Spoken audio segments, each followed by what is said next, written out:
ನಾನು ಅರ್ಚನಾ ಉಡುಪ.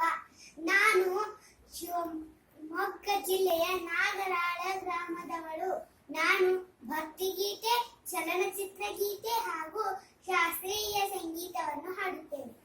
ಈಗ ನಾನು ಒಂದು ವಚನವನ್ನು ಹೇಳುತ್ತೇನೆ.